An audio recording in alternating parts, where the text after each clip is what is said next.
Vítajte pri sledovaní magazínu pre Petržalčanov. V dnešnom vydaní sme si pre vás pripravili rozhovor s pani poslankyňou Ivetou Jančokovou, ktorá sa od novembra stala druhou vicestarostkou mestskej časti Petržalka. Spýtali sme sa jej, čo pre ňu nová funkcia znamená, aké pracovné skúsenosti má za sebou a aké sú najdôležitejšie témy, ktorým je potrebné sa venovať. Petržalka odštartovala revitalizáciu Šrobárovho námestia.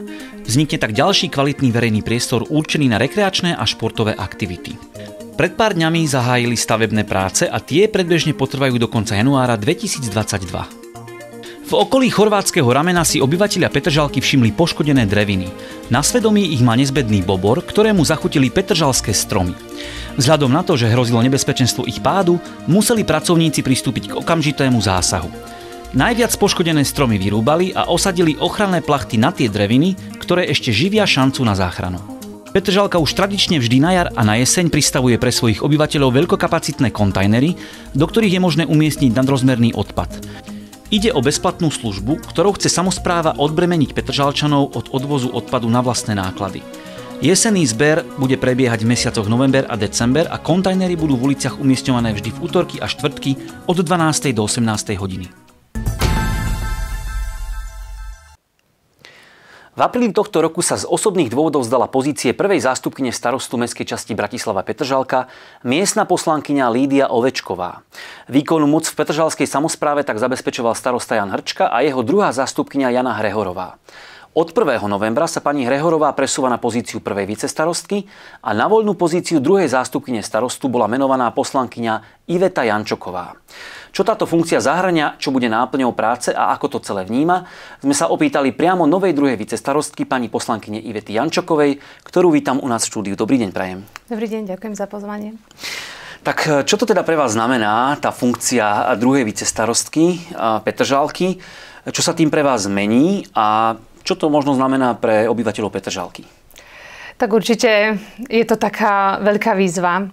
Pre mňa musím povedať, že aj trocha neočakávaná, pretože som relatívne, by som povedala, taká mladá poslankyňa, som prvé volebné obdobie bola v Petržalke a ani som nemala pred tými 3 rokmi tejto ambície, že by som sa mohla stať zástupkyňou pána starostu.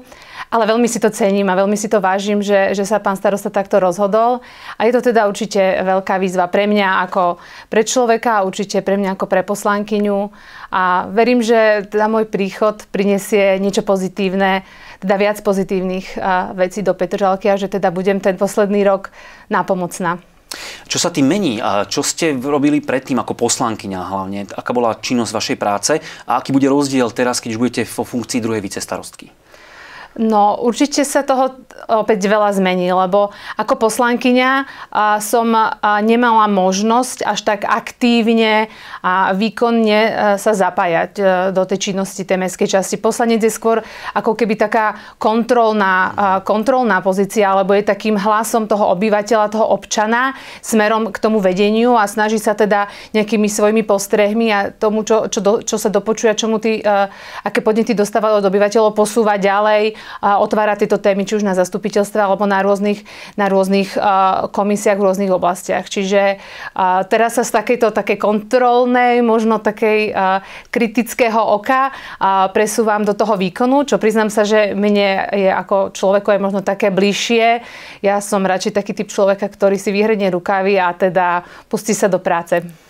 V petržalskom verejnom živote ste sa venovali školstvu, kultúre, ale aj sociálnym veciam a plánujete v tom pokračovať aj naďalej. Teda aké sú vaše plány, nejaké nápady alebo koncepcie, prezraďte nám a našim divákom teraz, keď budete už tou druhou vicestarostkou, ktoré by ste chceli presadiť? No určite v školstve aj vo všetkých týchto oblastiach sa už urobilo naozaj veľmi veľa dobrých krokov. Sa rozbehlo počas minulých troch rokov a v tom by som určite bola veľmi rada pokračovať. Čiže najpálčivejšia, alebo tá oblasť v tom školstve je určite pokračovať v rozšírení kapacít materských škôl u nás v Petržalke, táto problematika, táto téma sa dobre rozbehla. Myslím si, že sa získalo za posledné obdobie veľmi veľa nových kapacít a verím, že do konca volebného obdobia sa nám podarí dostať na taký pomyselný finish, že budeme schopní a budeme môcť všetky deti naše petržalské umiestniť v materských školách. Čiže to je určite taký plán, ktorým by som chcela akože pomôcť. Ďalej v školstve taktiež sa potrebujeme zamyslieť strategicky do budúcnosti aj s rozširovaním kapacít v základných školách, pretože tých detičiek nám pribúda, keďže sme mali nejaký problém v materských školách, on sa nám o pár rokov presunie aj do základných škôl. Čiže určite strategicky plánovať aj na rozšírenie kapacít v základných školách. V sociálnej oblasti Petržalka nám starne, musíme myslieť na našich seniorov a momentálne sa už pracuje, rozbieha sa aj koncepcia nejakého komunitného plánu v sociálnej oblasti a pripravuje sa momentálne projektová dokumentácia k novému zariadeniu opatrovateľských služieb, ktoré by malo vzniknúť tuto v Petržalke. Čiže to sú také asi najväčšie témy. No a kultúra, tam je to teda také momentálne veľmi komplikované, lebo nevieme si povedať, že čo by sme urobili o týždeň, môže byť tá situácia úplne iná, ale som veľmi rada, že v spolupráci s našimi či už kultúrnymi zariadeniami v Petržalke alebo s miestnou knižnicou sa pripravujú rôzne projekty na zrevitalizáciu a rekonštrukciu našich zariadení, okrem teda toho, že stále sa naše pani riaditeľky snažia prinášať tú kultúru a medzi obyvateľov, aj keď je tá pandemická situácia taká, aká je. Tak to boli také vaše nejaké plány do budúcna, ale skúsme sa teraz vrátiť možno do minulosti a prezradiť niečo o vás možno zo súkromného života. Odkiaľ pochádzate, ako žijete, čomu ste sa venovali predtým, než ste vlastne vstúpili do toho verejného priestoru? No, ja som človek, niekedy si hovorím, že som človek z nezisku, pretože posledných 7 rokov som pôsobila v neziskovej sfére popri materskej a rodičovskej dovolenke. Teda mám 2 synov, ktorí mi teda zaberali dosť veľa času, ale tá už troška sú takí odrastení, takže venovala som sa neziskovej oblasti, pôsobila som v občianskom združení Maliček, ktoré sa venuje pomoci a podpore predčasne narodených detí. A predtým som vlastne pôsobila vo veľkej nadnárodnej korporácii tuto v Bratislave. Takže mám skúsenosti aj z toho súkromného, aj z toho neziskového sektoru a verím, že teda to troška napomôže, lebo tie princípy sú podľa mňa veľmi podobné, či už v nezisku alebo v súkromnej sfére a dá sa podľa mňa veľa vecí preklopiť aj do samosprávy. Takže verím, že týmto trocha pomôžem Petržalke. Spomenuli ste teda tú funkciu hlavnej koordinátorky občianskeho združenia Malíček, ktoré sa venuje pomoci rodinám s predčasne narodenými deťmi. Skúste nám približiť, čo bolo náplňou práce alebo úlohou takejto koordinátorky. No, kto pracoval alebo pracuje v neziskovej sfére, vie, že tam sú také kumulatívne tie funkcie. Čiže ja som bola tiež takúto funkciu, že vlastne som zastrešovala obrovské množstvo rôznych pozícií v jednej. Čiže okrem riadenia a manažovania projektov, ktoré sme v rámci organizácie ponúkali na pomoc rodinám, tak som riešila aj komunikáciu s verejnosťou. Koordinovala som naše dobrovoľníčky, pretože naša organizácia teda stála predovšetkým na práci s dobrovoľníkmi a rôzne PR, komunikácia s donormi, fundraising smerom k individuálnym darcom. Naozaj toho bolo veľmi veľa. Myslíte, že tejto problematike na Slovensku je venovaná dostatočná pozornosť?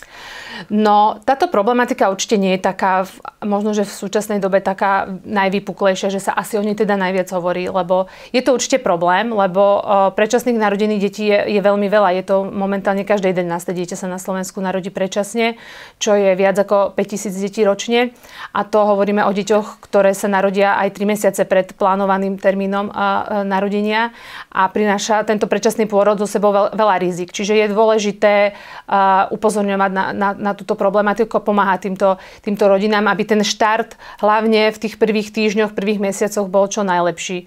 Takže určite sa tomu možno až tak výrazná pozornosť nevenuje a to je vlastne cieľom združenia Maliček, aby sa o tejto problematiku taktiež vedelo a zabranilo sa možno takým veciam, ako aby tie deti mali naozaj ten štart do života čo najlepšie a to má potom dosah nielen na ich rodinnú situáciu, ale aj v podstate na konci aj na ten štát. Keď máme veľa zdravých detí, tak je to asi lepšie. Poďme sa teda vrátiť ešte k tej verejnej správe, alebo teda k tej vašej novej funkcii.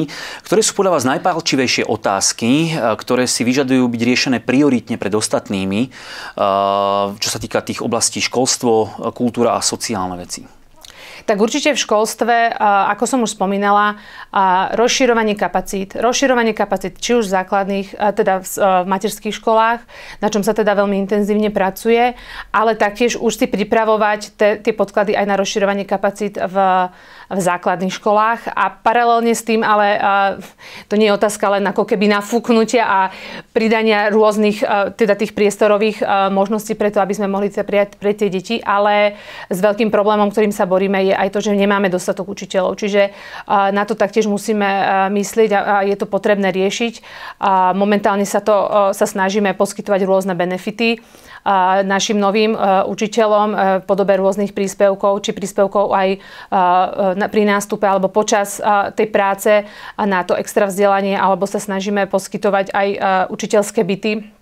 My sme motivovali ľudí, aby prišli k nám do Petržalky učiť. Takže toto určite v školstve, v sociálnej oblasti, ako som spomínala, opatrovateľská služba, práca a rozširovanie aj kapacít našich denných centier pre seniorov, aby mali tí seniori kam prísť, aby sa mohli spoločne stretávať, ak je to možné. Veľkým benefitom a prínosom vnímame aj v tom v klubovni pre seniorov, ktorú sme nedávno otvorili. Veríme, že pandemická situácia nám umožní, aby seniori tam mohli chodiť o mnoho viacej a mohli sa stretávať. Ale teda určite tá opatrovateľská služba musí byť zabezpečená. Momentálne máme 2 centra opatrovateľskej služby a verím, že čoskoro pribudne aj tretie. A taktiež chceme popracovať na zlepšenie kvality, či už aj sociálnej výdajne, ktorú máme tuto v Petržalke, aby naozaj sme poskytovali 100% služby pre ľudí, ktorí to najviac potrebujú. A verím, že teda jedným našim takým bodíkom čiernym je taktiež aj bytový dom na Medveďovej, kde ako mestská časť máme niekoľko nájomných bytov, ktoré poskytujeme či už teda ľuďom zo sociálne znevýhodneného prostredia, alebo teda plánujeme ho využívať aj na to, aby sme mohli poskytnúť ubytovanie učiteľom, ale je bohužiaľ v dezolátnom stave, takže toto je vec, ktorá sa musí akútne riešiť, aby ten dom vlastne nám nespadol na hlavu. No a v kultúre snažiť sa prinášať kvalitnú kultúru našim obyvateľom bez ohľadu na to, či je pandémia alebo nie je pandémia, lebo bez kultúry náš život tiež nebude mať zmysel. Ja vám ďakujem veľmi pekne za rozhovor. Ďakujem. V mene kolektívu televízie Bratislava ešte raz blahoželáme k novej funkcii a prajeme pani vicestarostke veľa zdravia, síl a trpezlivosti.